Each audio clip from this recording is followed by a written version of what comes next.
नमस्कार साथियों।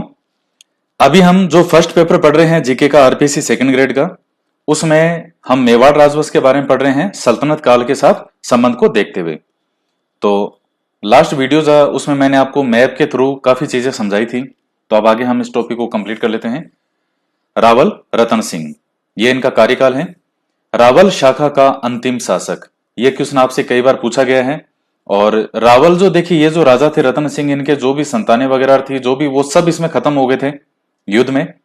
तो रावल शाखा के अंतिम शासक हैं वो यही थे, रतन सिंह जी।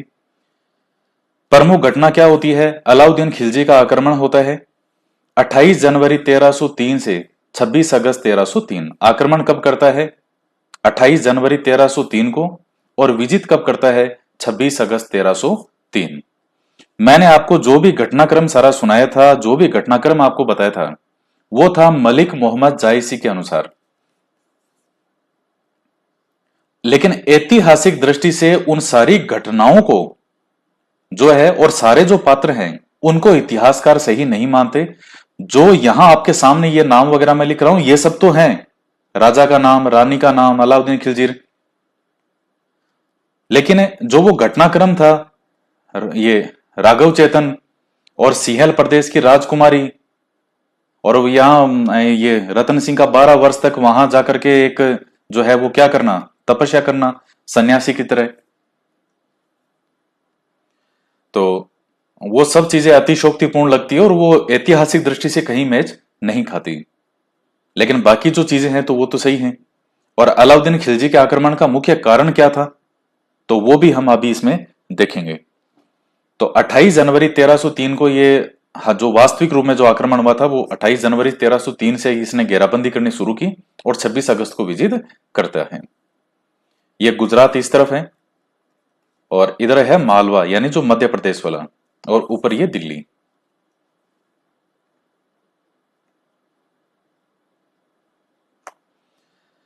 अब अलाउद्दीन खिलजी के आक्रमण के क्या क्या कारण थे? सबसे पहला था चित्तौड़ का सामरिक और भौगोलिक महत्व। देखिएगा, ये राजस्थान का मैप है और यहां ये दिल्ली बना हुआ है, यहां है गुजरात और यहां है मालवा। अब ये सारे प्रदेश जो हैं वो धन धान्य से परिपूर्ण है। गुजरात के अंदर आप जानते हैं जो सोमनाथ का मंदिर है, तो अलाउद्दीन सोमनाथ से धन लूटने के लिए अपनी सेना हर साल भिजवाता था। ये कभी उल्लू खां के नेतृत्व में, कभी नुसरत खान के नेतृत्व में। गुजरात के और भी जगह थी जो जहां ये लूटमार करते थे। तो इधर गुजरात था और मालवा भी बहुत धन धान्य से परिपूर्ण है। अब जैसे अगर इसको गुजरात जाना है, इस दिल्ली से अलाउद्दीन की सेना को, तो ऐसा उड़ के थोड़ी जाएंगे। उस टाइम को ये थोड़ी थे हवाई जहाज, कहीं यहां से हवाई जहाज में बैठे सेना सीधी सोमनाथ उतरेगी। भाई जाना तो आपको इन्हीं रियासतों से ही होकर के गुजरना पड़ेगा।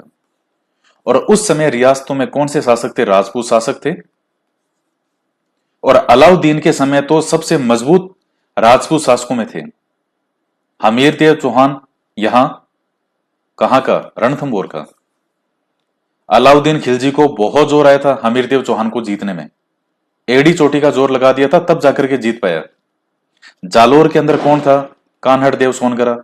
उसको जीतने में कितने वर्षों तक अलाउद्दीन को संघर्ष करना पड़ा, तब जाकर के ये इनको जीत पाया। यहां भी 8 महीने घेराबंदी रखनी पड़ी इसको चित्तौड़ में। तो उस समय शासक भी बहुत मजबूत है यहां।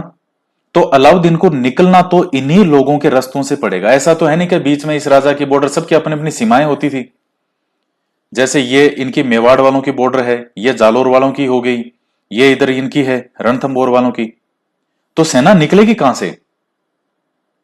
आज अगर पाकिस्तान को, मान लीजिए इधर ये पाकिस्तान है और पाकिस्तान को बांग्लादेश जाना है और वो भी स्थल मार्ग से, तो क्या ऐसा है क्या कि पाकिस्तान अपनी मर्जी से यहां से जैसलमेर होता हुआ इसकी पूरी बटालियन यहां से निकल के बांग्लादेश चलेगी? क्या ये चीज संभव है क्या? और एक ही कंडीशन में संभव है, जब भारत सरकार इसकी अनुमति दे, ठीक आप जा सकते हो, तब जा सकता है, ऐसे नहीं जा सकते। तो ये तो रियासतें, रियासतें मतलब अपने आप में देश, और वो भी एक राजपूत शासक जो, और वो जा किस लिए रहा है? मुस्लिम शासक मंदिरों को लूटने के लिए। शिव जी का मंदिर है, कहीं कहीं किसी का मंदिर है, तो क्या कोई राजपूत शासक इसकी इजाजत देगा? नहीं देगा, तो संघर्ष होगा। तो इसलिए, और जो चित्तौड़ का दुर्ग था, इतना मजबूत दुर्ग में माना जाता था, जहां अलाउद्दीन को 8 महीने तक घेरा डाल करके बैठा रहना पड़ा। इतना मजबूत, धन धान्य से परिपूर्ण, आर्थिक रूप से भी और सामरिक दृष्टि से, यानी सैनिक अड्डे के रूप में भी वो इसका इस्तेमाल कर सकता था अलाउद्दीन। तो सबसे बड़ा कारण यह था कि गुजरात मालवा जाने वाले मार्ग में यह पड़ता था चित्तौड़, इसलिए इस चित्तौड़ दुर्ग को अलाउद्दीन के लिए जीतना जरूरी था। तो एक तो जो है वो सबसे बड़ा कारण यह है, यह आप ध्यान में रखिएगा। और इसके अलावा अगर हम बात करें तो दूसरा कारण यह था कि अलाउद्दीन जो है वो बहुत ज्यादा महत्वाकांक्षी था, एक साम्राज्यवादी शासक था। महत्वाकांक्षी क्या होता है? जो हमेशा उसको लगता है कि मैं और कुछ करूं, मैं मतलब बहुत कुछ, एक व्यक्ति के जो बड़ा बनने की जीवन में एक इच्छा होती है, महत्वाकांक्षी व्यक्ति होता है। और साम्राज्यवादी मतलब साम्राज्य, ज्यादा से ज्यादा मेरा साम्राज्य फैले। तो यह चाहता था सब पे मेरा अधिकार हो, हर जगह अलाउद्दीन का ही, अलाउद्दीन का नाम हो। अलाउद्दीन तो जब नया नया शासक बना था 1296 में, तो इसके मन में आई थी कि मैं विश्व विजेता बनूंगा मैं। जैसे कौन बना था? सिकंदर। तो सिकंदर सानी बनूंगा, यानी दूसरा सिकंदर बनूंगा मैं, जो पूरे विश्व पर विजय प्राप्त करूंगा। तो इसका कोई दोस्त था नगर का कोतवाल, उसने अलाउद्दीन को सलाह दी कि यार पहली वाली जो शर्त तूने मन में ठाना ये तो छोड़ दे फालतू में, इस विश्व विजय के चक्कर में पूरी जिंदगी भागता फिरेगा, तू भारत को पहले जीत ले, यही बहुत बड़ी बात है। और थोड़े ही दिन में अलाउद्दीन को समझ में आ गया था कि अपने मित्र की सलाह इसकी सही थी, कि यार वास्तव में जीतना इतना आसान तो नहीं है। तो जब भारत में ही जीतना इतना आसान नहीं है, इसकी उम्र यही निकल गई, पूरी 20 वर्ष इसके जो उम्र के निकले, कहां विश्व विजेता, पूरे विश्व कहां कहां जाता है। तो यह महत्वाकांक्षा ही थी कि मैं पूरे विश्व को जीतूं, मैं विश्व में दूसरा सिकंदर बनूं मैं। तो यह कारण था। और तीसरा जो कारण इतिहासकार बताते हैं, वो कुछ इतिहासकार बताते हैं, सभी तो नहीं बताते, कुछ बताते हैं कि जो यहां के राजा थे मेवाड़ के, रावल रतन सिंह, इनकी रानी बहुत सुंदर थी पद्मिनी, और उसको प्राप्त करने के लिए इसने ये किया। लेकिन सिर्फ रानी की बात आती है तो जैसे ये वाले शासक थे हमीरदेव चौहान, रणथंबोर वाले, जालोर वाले थे, जैसलमेर वाले थे, शिवाना वाले थे।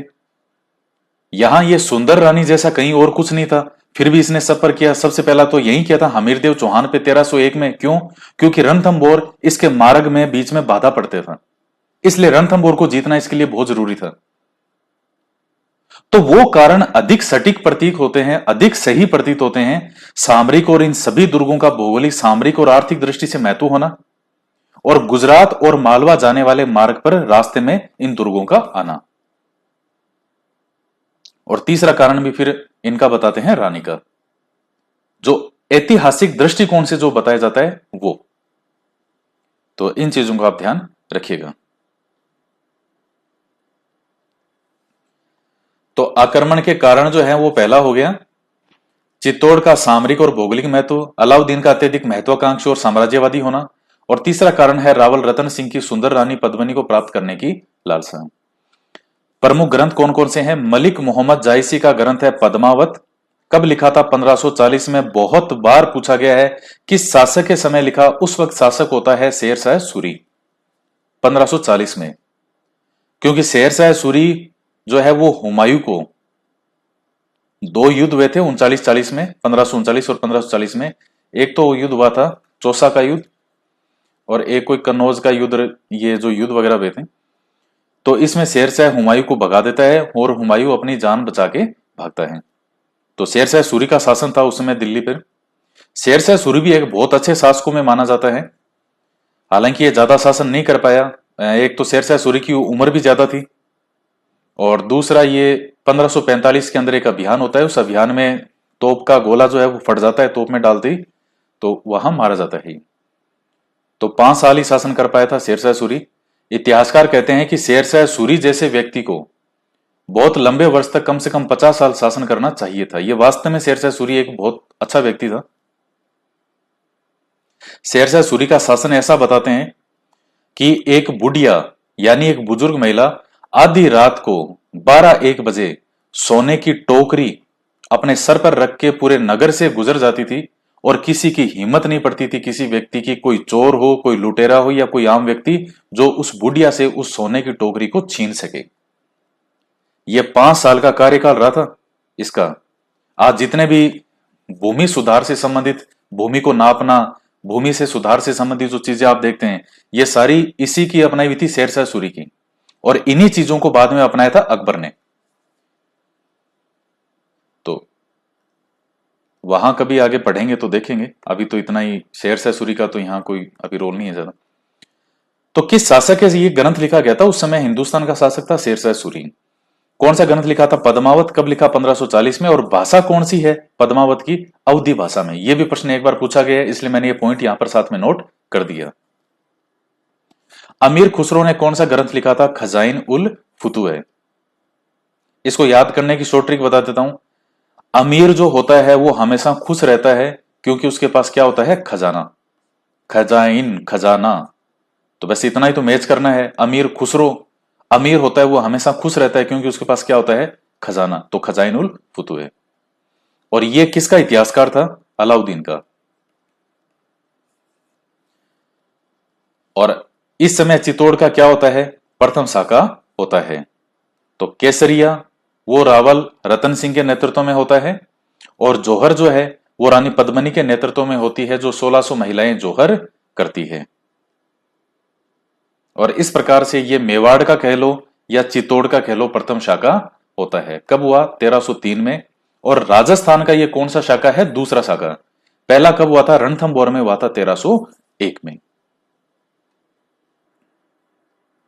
उसके बाद में है कि गोरा बादल है वो शहीद होते हैं, मैंने आपको बता दिया। सुल्तान ने 30,000 हिंदुओं का कत्लेआम करवा दिया। आम जनता थी जो दुर्ग में, उनको इसने जो है मरवा दिया। चित्तौड़ विजित कर अपने पुत्र खिज्र खान के नाम पर खिजराबाद रख दिया। किसका? चित्तौड़ दुर्ग का। और इसे दुर्ग भी सौंप दिया। यह जो युद्ध हुआ था 1303 का, इसमें सिसोदा गांव का, वो ही राहप वाला जो राहप ने बसाया था, यहां का लक्ष्मण सिंह जो था वो अपने 7 पुत्रों सहित मारा गया था। तो ये पॉइंट आप ध्यान में रखिएगा यहां पर, क्योंकि लक्ष्मण सिंह का जो है वो नाम आगे एक जगह आएगा जब हम हमीर के बारे में पढ़ेंगे। तो तब आप यहां पढ़ेंगे कि ये जो है ये हमीर है कौन। तो इस लक्ष्मण सिंह का जो एक बेटा था अरि सिंह, तो वो तो अपने 7 पुत्रों सहित ये मारा गया लक्ष्मण सिंह, तो अरि सिंह भी मारा गया था। इस अरि सिंह का बेटा था हमीर, यानी लक्ष्मण सिंह का क्या हो गया? पोता हो गया हमीर जो है। और यही हमीर मेवाड़ का उद्धारक बनेगा 1326 में। तो सिसोदा गांव का लक्ष्मण सिंह जो है वो अपने 7 पुत्रों सहित मारा गया। देखिए मेवाड़ का जो उद्धारक है उसमें हमीर का नाम भी आता है, क्योंकि वापस यहां इसने मेवाड़ राजवंश को स्थापित किया। और जब महाराणा प्रताप के समय भामाशाह पढ़ेंगे, महाराणा प्रताप पढ़ते हैं तब भामाशाह आता है। भामाशाह को भी मेवाड़ का उद्धारक कहा जाता है। अलाउद्दीन ने बेड़च और गंभीरी नदियों के मध्य अपना पड़ाव डाला था। तो यह पॉइंट भी आपको ध्यान में रखना है।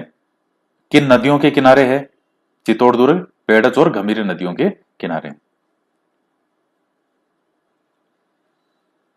1310 में चित्तौड़ की तलहटी में साइड में जो नीचे की तरफ होता है, एक मकबरा बनवाया गया, जिसमें सुल्तान को ईश्वर की छाया, संसार का रक्षक और उस समय का सूर्य कहा गया। यानी सिकंदर सानी, विश्व का चरवाहा, यह सब उस समय कहा गया। जो तलहटी में एक मकबरा बनवाया गया था, किसके समय? ये जब अलाउद्दीन ने विजय तो कर ही लिया था चित्तौड़ को, और किसको छोड़ रखा था यहाँ पे? खिजर खान को। तो इसके द्वारा, तो ये पॉइंट आप ध्यान में रखना। 1313 में यह दुर्ग कानड़ देव चौहान के भाई मालदेव यानी मुछाला मालदेव को सौंप दिया गया। मैंने आपको बताया था 1311 के अंदर जो है वो जालौर का साका हो जाता है, और कानड़ देव चौहान अपने बेटे वीरमदेव चौहान के साथ मारा जाता है। तो बाद में पीछे बचा कौन था? इसका भाई था मालदेव सोनगरा। इसने कोई इतना विरोध बाद में किया नहीं, तो अलाउद्दीन खिलजी ने इसको माफ कर दिया। तो इस मालदेव को मुछाला मालदेव भी कहते थे।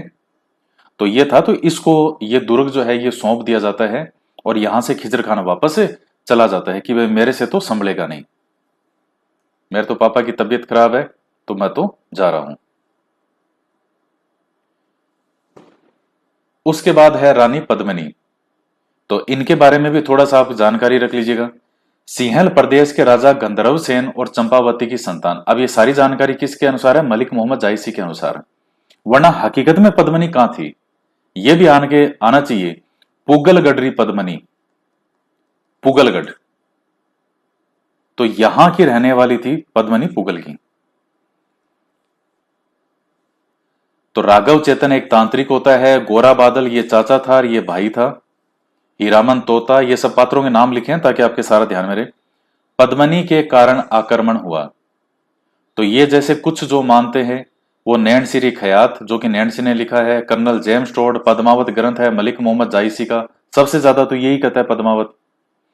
आईने अकबरी है, तारीख फरिश्ता, जो कि मोहम्मद कासिम फरिश्ता के द्वारा लिखा गया था 1610 में। तो ये भी कहते हैं कि पद्मिनी के कारण आक्रमण किया था। तो कभी इस तरह से अगर एग्जाम में, परीक्षा में प्रश्न पूछा जाता है तो थोड़ा आप ध्यान में रख लीजिएगा कि पद्मिनी के कारण आक्रमण हुआ ऐसा मानने वाले ग्रंथ कौन से हैं। तो ये सब ग्रंथ हैं। और पद्मिनी वास्तव में थी तो सही, उसमें तो कोई डाउट ही नहीं है, रानी पद्मिनी तो थी। लेकिन पद्मिनी के कारण आक्रमण हुआ, तो ज्यादातर जो इतिहासकार हैं वो नहीं मानते कि पद्मिनी के कारण जो है वो जो मलिक मोहम्मद जायसी वाली सारी घटना हुई उसको उतना वो सत्य नहीं मानते हैं कि नहीं, कोई आपस में लगता ही नहीं है। 12 वर्ष तपस्या, जिस आदमी का शासन ही 1-2 साल रहे, वो 12 वर्ष कैसा तपस्या करेगा राजा बनने के बाद। तो और जो मलिक मोहम्मद जायसी का ग्रंथ है उसमें तो यहां तक लिखा हुआ है कि जब ये वापस लेकर के शादी करके लेके आ जाता है रानी को, ये रावल रतन सिंह, तो अलाउद्दीन पहली बार जब यहां आता है तो 8 वर्ष तक घेरा रखता है। तो यानी 12 वर्ष उसने तपस्या की, 8 वर्ष घेरा डाला, फिर बाद में और दोबारा आएगा, तो ऐसे 20-25 साल शासन नहीं हुआ है रावल रतन सिंह का, 1-2 साल शासन हुआ है। तो इस तरह से बस ये फैक्चुअल रूप से चीजें हैं, आप ध्यान में रखना। खजाइन उल फुतवे में पद्मिनी की तुलना जो है वो शेबा की महारानी से की गई है। ये यूरोप साइड की तरफ आप जाते हैं, जो इस तरफ पश्चिमी जो है, ये पश्चिमी कंट्रीज जो है, तो उस तरफ ये शेबा आती है जगह। तो कि वहां की महारानी से तुलना की थी किसने? ये खजाइन उल फुतवे किसने लिखा था? अमीर खुसरो ने। तो तारीख अलाई, इस खजाइन उल फुतवे का ही दूसरा नाम है तारीख अलाई। तो थोड़ा सा ये पॉइंट भी आप ध्यान में रख लेना, तो एग्जाम के पॉइंट ऑफ व्यू से कभी आपसे पूछ सकता है। उसके बाद है दशरथ शर्मा रानी पद्मिनी की ऐतिहासिकता को स्वीकार करते हैं। गोरा बादलरी चौपाई किसने लिखी है? हेमरत्न सूरी के द्वारा। ये मैंने ऐसे ही पॉइंट लिख दिया साथ में, तो थोड़ा ध्यान में रखिएगा। अब आगे पढ़ते हैं सिसोदिया वंश के बारे में। तो देखिए, जैसे मैंने आपको बताया कि ये 1313 के अंदर जो है खिजर खान इस मालदेव सोनगरा यानी मुछाला मालदेव को दुर्ग सौंप के चित्तौड़ का दुर्ग वापस से चला जाता है। और 1316 के अंदर तो अलाउद्दीन खिलजी की मृत्यु हो गई थी, और 1320 में पूरा खिलजी वंश ही समाप्त हो गया। अलाउद्दीन के मरने के 4 साल बाद में पूरा खिलजी वंश 30 साल ही तो रहा है। 1290 के अंदर गद्दी पर बैठता है जलालुद्दीन खिलजी, खिलजी वंश का पहला सुल्तान, और इसके बाद बनता है अलाउद्दीन है, फिर 2-3 ऐसे ही रहे छोटे मोटे, और 1320 में खत्म ही हो गया। तो 30 वर्ष तक तो पूरा खिलजी वंश ही रहा है, जिसमें से 20 साल अकेला कौन रहा है? अलाउद्दीन। तो फिर जब वापस चला गया तो फिर मालदेव सोनगरा और उसके उत्तराधिकारी चित्तौड़ पे बैठे होते हैं। तब ये जो सिसोदा गांव से निकला हुआ वीर है हमीर, ये अपने कुछ लोगों को इकट्ठा करेगा और यहां धावा बोलेगा। और जो मालदेव के उत्तराधिकारी हैं, कहीं नाम बनवीर का मिलता है, एक व्यक्ति आता है बनवीर। वो जब मेवाड़ में आप जब राणा उदय सिंह पढ़ोगे कि वो उदय सिंह को बचाने के लिए जो थी वो धाय मां पन्ना धाय, उस वक्त जो बनवीर आएगा वो अलग है। यहां ये एक आदमी का जिक्र मिलता है बनवीर का। तो रणकपुर शिलालेख के अनुसार तो बनवीर को, और ओझा जो गौरीशंकर ओझा है इनके अनुसार जैसा को। तो यही मालदेव का उत्तराधिकारी माना जाता है। कहीं बनवीर का नाम आता है, कहीं जैसा का नाम आता है। पर ले दे के बात यह है कि जो भी इसके उत्तराधिकारी थे इस मालदेव के, मालदेव सोनगरा के, इनको यह हराता है, परास्त करता है, और परास्त करने के बाद गद्दी पर बैठता है कौन? हमीर। कब बैठा? 1326 में। तो अब यहां से यह वंश कौन सा कहलाया? सिसोदिया वंश। क्यों? क्योंकि निकले कहां से थे? सिसोदा गांव से। है वही, गोहिलों वाले ही है, वही खून वही है, ब्लड वही है, बस थोड़ा नाम बदल गया। और अब ये उपाधि साथ में जो लिखेंगे वो कौन सी लिखेंगे? राणा की उपाधि। 1303 तक आपको कहीं भी राणा की उपाधि किसी राजा के साथ नहीं मिलेगी, सबके साथ मिलेगी रावल की। और अब यहां से राजा कौन सी उपाधि धारण करेंगे? राणा की। हमीर कौन था? लक्ष्मण सिंह का पोता और अरि सिंह का पुत्र था, ये मैंने आपको बता दिया ऊपर।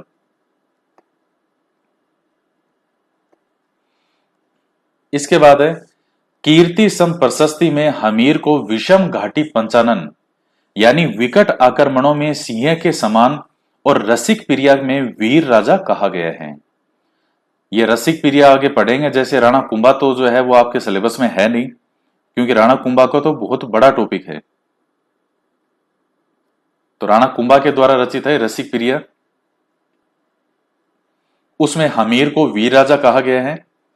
और कीर्ति सम प्रशस्ति जो है उसमें हमीर को विषम घाटी पंचानन, जिसका मतलब है विकट आक्रमणों में सिंह के समान रहने वाला, यानी मुश्किल आक्रमणों में।